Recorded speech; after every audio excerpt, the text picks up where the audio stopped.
ছোট্ট সোনামণিরা, এখন আমরা শিখব ব্যঞ্জন বর্ণ।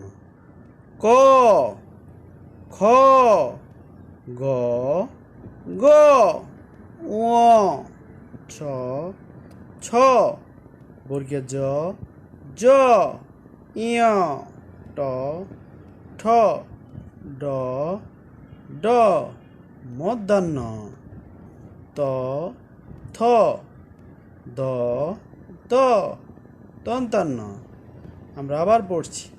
ক, খ, গ, ঘ, ঙ, ছ, ছ, বর্গীয় জ, জ, ইয়, ট, ঠ, ড, ড, মধ্যাহ্ন, ত, থ, দ, দ, দন্তান্ন।